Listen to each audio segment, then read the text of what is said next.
with InkandInspirations.com, and welcome to week 10 of the 12 weeks of Halloween. In this video, we're going to be making this cone treat holder that I've designed for teenagers through adults.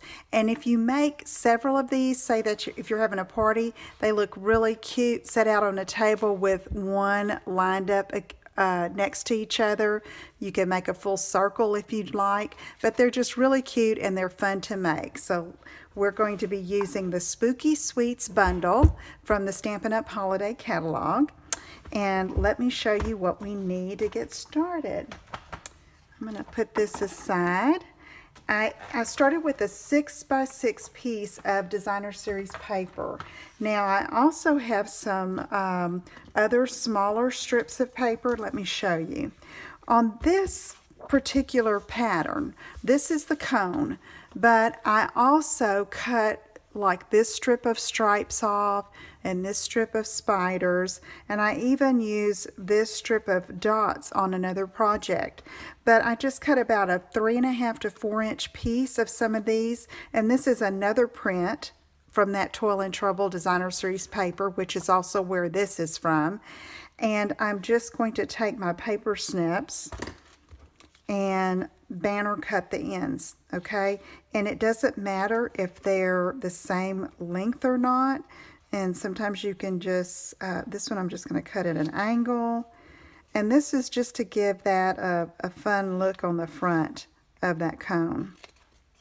Okay, so I have those pieces there, and I'm going to set those aside.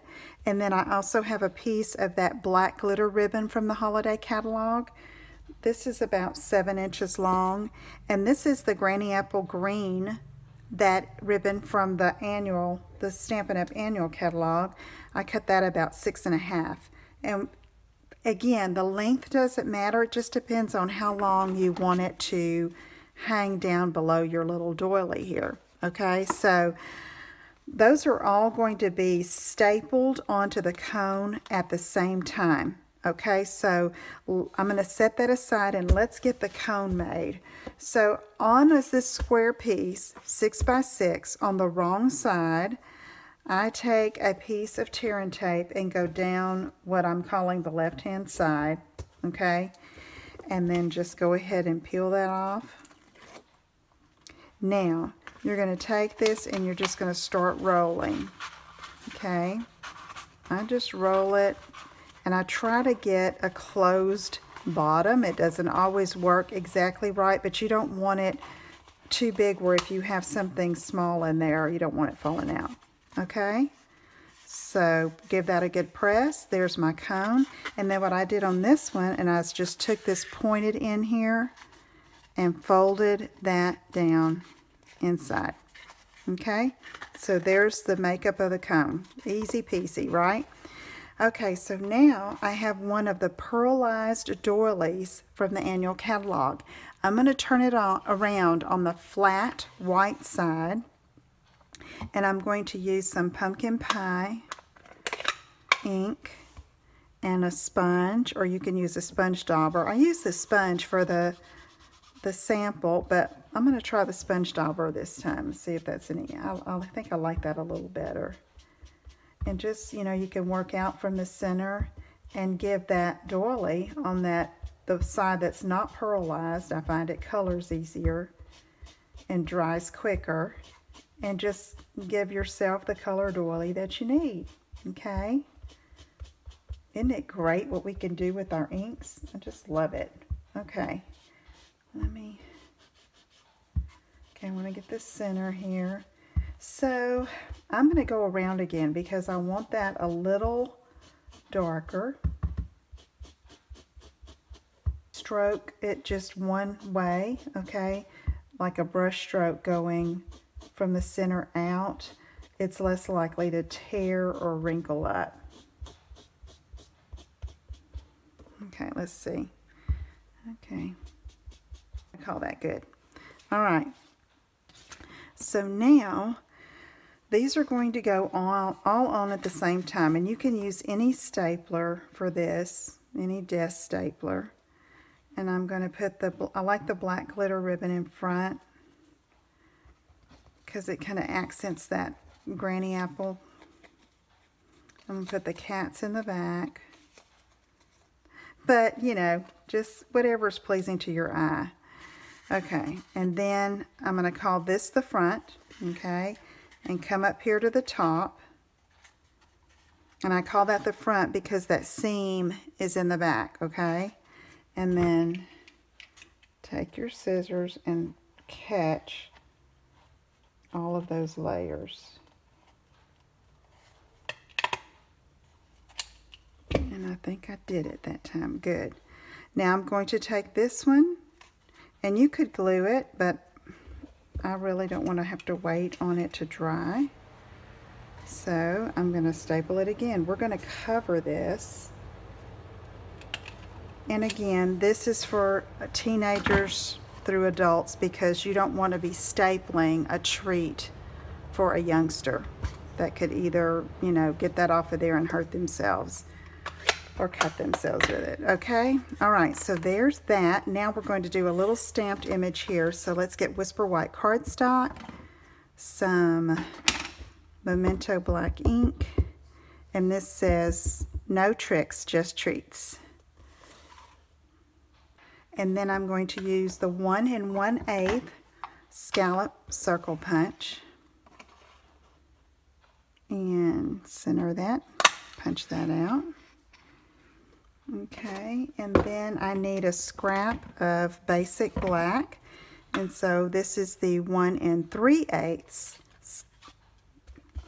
scallop circle punch right here. Okay, set those aside. Now, I tried it like this, okay, but I thought it needed just a little something. So what I did is I took that splatter image from the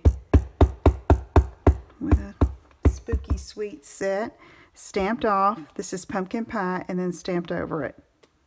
Okay, just gave it a little bit of oomph, a little bit of color. All right, now let's take this, and you know what I'm going to do? I think I'm going to sponge around the edge of this too. I didn't do that on the first one, but I kind of like this. Okay. Okay, there's 2 scallops. I love those layering scallops. They're so cute. And it's going to go right there, just like that. And I'm going to use glue dots to attach this. Maybe 4 for good measure. How about that? Okay. So we're going to cover that center and that staple on the outside. Just give it a good press. And then I punched the bats out of black foil, and I took the smallest one, and I'm going to attach it right there. Isn't this fun? I love this. And then for the inside, you could put wrapped candies, but I was thinking like trail mix or nuts or something like that. And so we have these, I think these are 3x6 gusseted cello bags. These are in the annual catalog. And I don't have any trail mix handy, but I'm just going to show you that you can take some basic black twine, cut a piece off. We're going to play like that's filled with some goodies to eat. And you wouldn't want to fill it too tight so that it fits inside your cone, because, you know, you can make your cone bigger. What I mean is not so tight of a wound, okay, for the paper. But if you are just put just enough in there, then you can put this down in there, just like that. Okay, I hope you will give that a try. These cones are really fun to make, and all of these little banners and ribbons look so cute, and it, you know, just mix and match your patterns and colors and it'll turn out fine. So if you have questions, let me know. Visit my website at inkandinspirations.com, and I'll see you again soon. Take care. Bye-bye.